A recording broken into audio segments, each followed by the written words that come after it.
Sign it now, Gabriella, before we change our minds about letting you marry our son.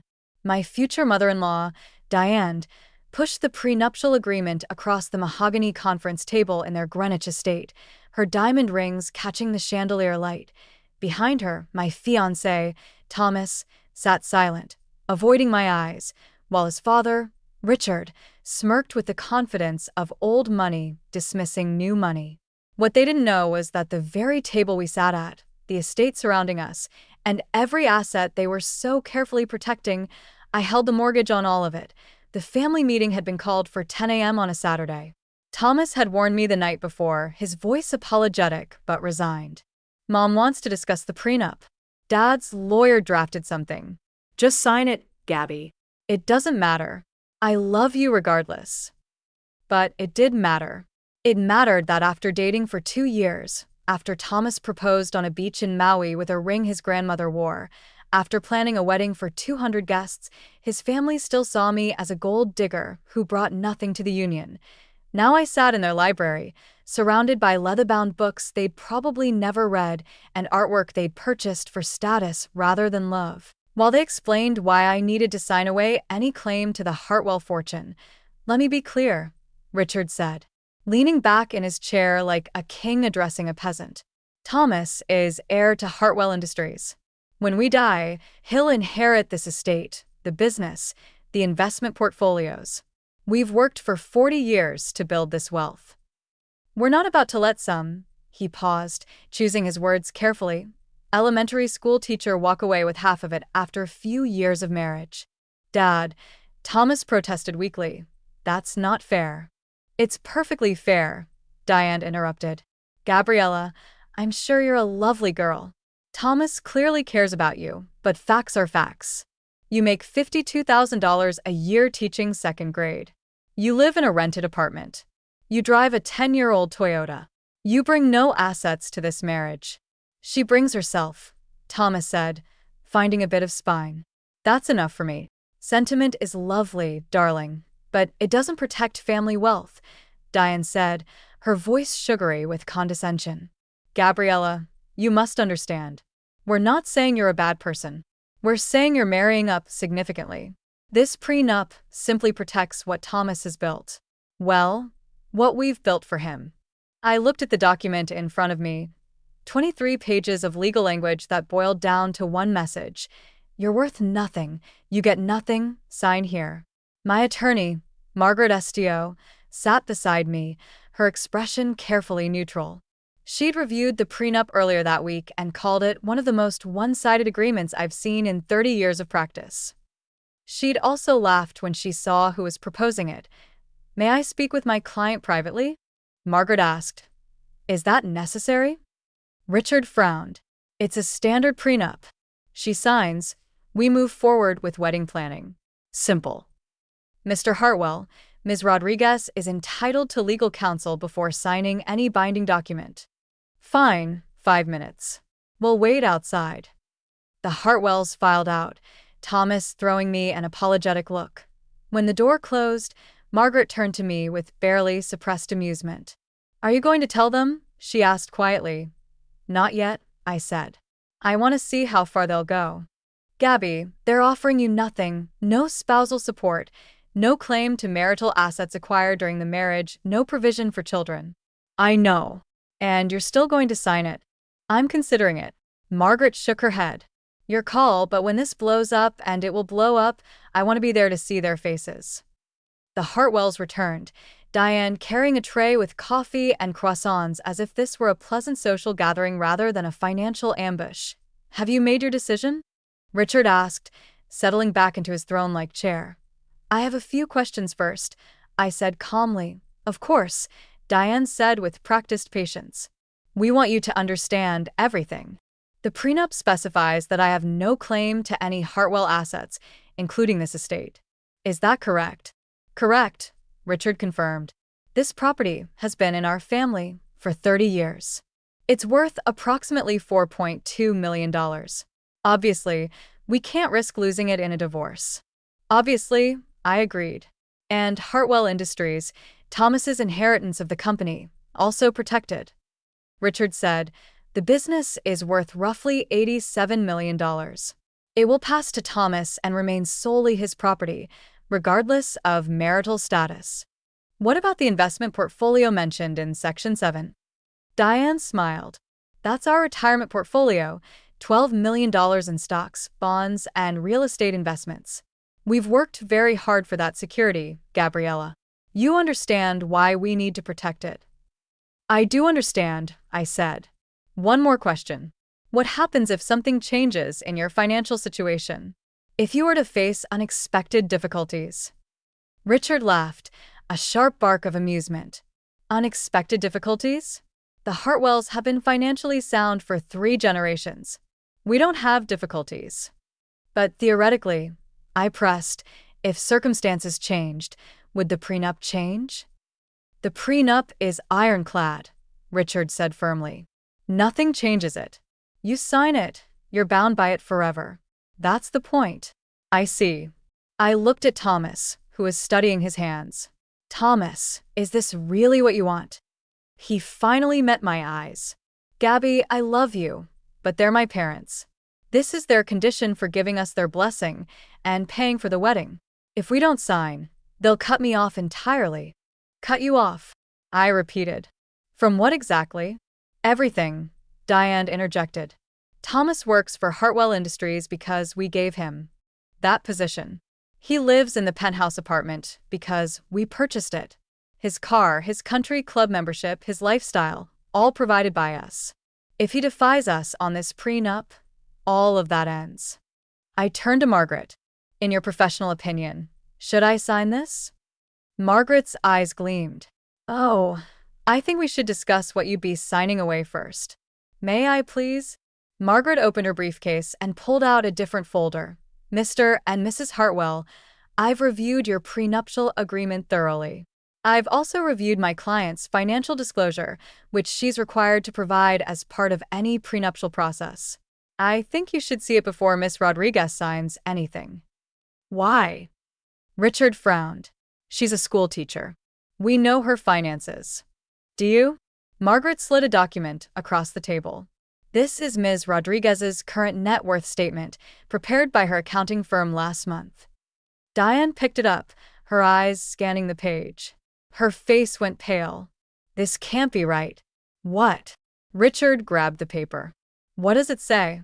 It says, Diane whispered, that Gabriella is worth $127 million. The room went completely silent.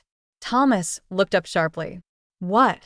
There must be a mistake, Richard said, but his voice had lost its confidence. It shows ownership of something called Rodriguez Capital Management. That's my private equity firm, I said calmly. I founded it 8 years ago after graduating from Wharton Business School. We specialize in distressed asset acquisition and restructuring. Wharton, Diane repeated faintly. But you teach second grade. I volunteer at my old elementary school 3 mornings a week, I corrected. I teach reading to underserved students. It's important to me to give back to the community where I grew up, but it's not my career.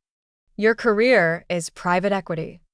Thomas was staring at me like he'd never seen me before. Yes. Rodriguez Capital manages approximately $340 million in assets. My personal stake is worth about $127 million. We focus on acquiring undervalued properties and struggling businesses, rehabilitating them, and either operating them long-term or selling them at a profit. Richard was still reading the financial statement, his hands shaking slightly. This lists holdings in real estate, corporate debt, and mortgage notes.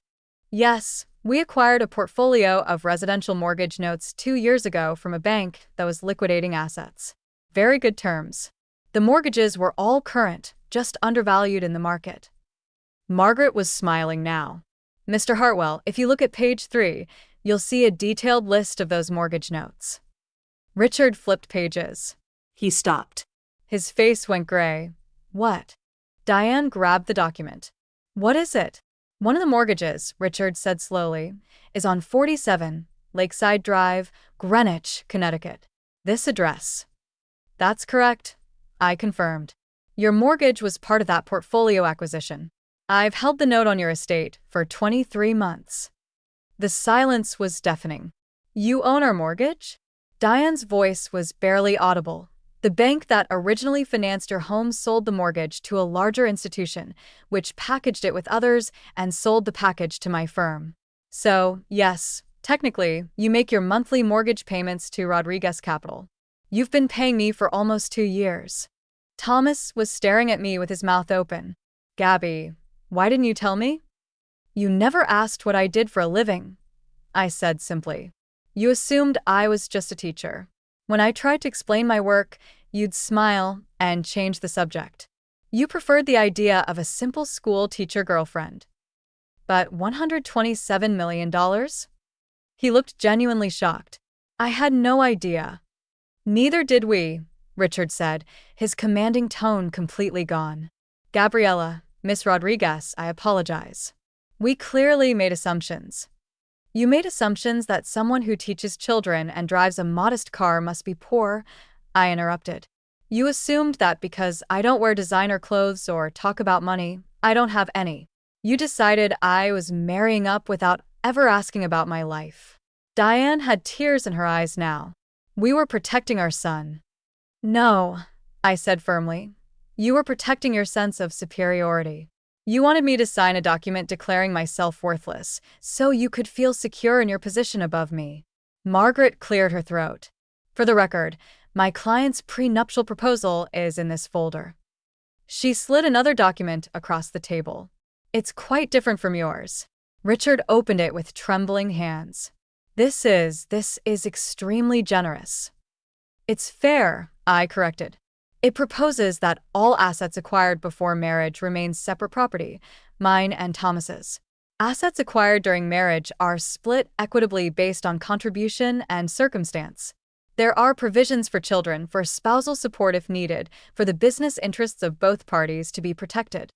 Both parties, Thomas repeated. Gabby, I don't have business interests. You own everything. You work for Hartwell Industries, I pointed out. That's a business interest worth protecting. And Thomas, if we marry, I plan to invest in expanding that business. I've analyzed your family's company. It has incredible potential that's being wasted by conservative management. With proper capital and strategy, Hartwell Industries could triple its value in 5 years. Richard was reading my proposed prenup with growing amazement. This section here, you're offering to invest $20 million in Hartwell Industries. If we marry, we're family. I invest in family.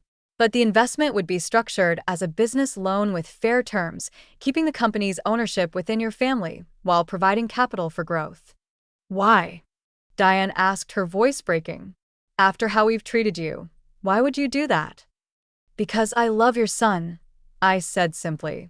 And because I believe in building up the people I care about, not tearing them down. Unlike you, I don't measure people's worth by their bank accounts. Thomas reached for my hand across the table. Gabby, I'm so sorry. I should have asked more questions. I should have really listened when you talked about your work. Yes, you should have, I agreed. But you're young, and you were raised in an environment that values appearances over substance. You can learn. Can we start over? He asked. Can I actually get to know the real you?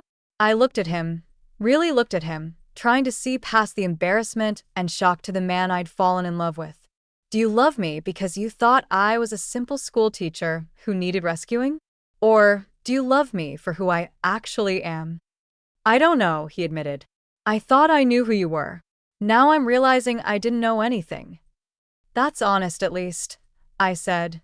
Diane spoke up, her voice subdued. Gabriella, what happens now? With the mortgage, with the wedding, with everything?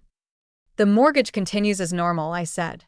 Your payments are current, and the terms are fair. As for the wedding, I looked at Thomas. That depends on whether we can build a real relationship based on honesty instead of assumptions. And the prenup? Richard asked quietly. I stood up, gathering my things. Take both prenups. Read them. Think about what they say about how we view each other. My version protects both of us, while assuming we're partners, building a life together. Your version assumes I'm a threat to be neutralized. We were wrong, Richard said, standing as well. Completely wrong, Gabriella. I apologize. We judged you based on superficial observations and our own prejudices. That was inexcusable. It was, I agreed. But Mr. Hartwell, you should know, I would have signed your prenup. Everyone stared at me, even knowing how one-sided it was. Margaret asked, yes, because I don't need Thomas's money. I never did. I was marrying him for love, not for access to the Hartwell fortune. Your prenup would have protected me just as much as it protected you. It would have proven that my motives were pure. But you didn't sign it, Diane observed. No, because you needed to learn that worth isn't measured in dollars. You needed to understand that the woman you were dismissing as a gold digger actually holds your financial future in her hands. You needed to be humbled. Richard smiled slightly. Mission accomplished. Good. I headed for the door, then turned back. Thomas, you have my number. When you're ready to have an honest conversation about who we both are and what we both want for marriage, call me. Until then, the wedding is postponed. Gabby, wait, Thomas started. No, you've spent 2 years dating a version of me you invented in your head. Take some time to decide if you want to know the real me.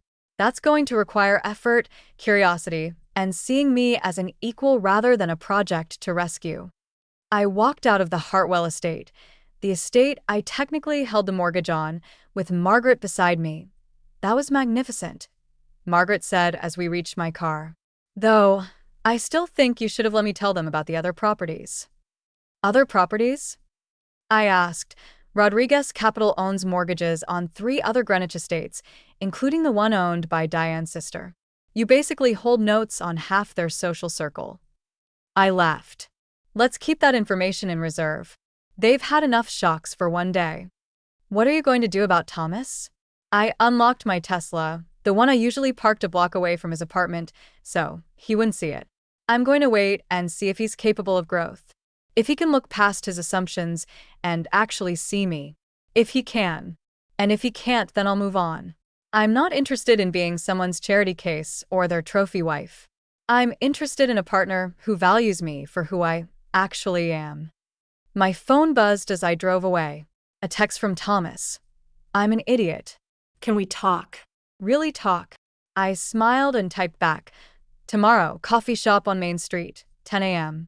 And Thomas, come prepared to ask questions about my actual life, not the life you assumed I had. His response was immediate. I will. I promise. And Gabby, I'm sorry for not seeing you, for not asking, for being exactly what my parents raised me to be. Awareness is the first step, I typed. See you tomorrow. I put my phone away and drove toward my actual home, a 3-bedroom condo in Stamford with water views, underground parking, and a home office where I managed a $340 million private equity firm while wearing yoga pants and volunteering at elementary schools. They'd called me a gold digger who brought nothing to the marriage. They hadn't realized I owned the gold mine. And maybe, just maybe, they'd learned something about judging people based on appearances rather than character, about worth versus wealth, about the difference between having money and being valuable. Tomorrow, I'd find out if Thomas had learned the same lesson. And if he hadn't, well, I'd built an empire from nothing once before. I could certainly find a partner who valued me for more than my bank account, or a lack thereof. Either way, I'd be fine. I'd always been fine. They just hadn't bothered to notice.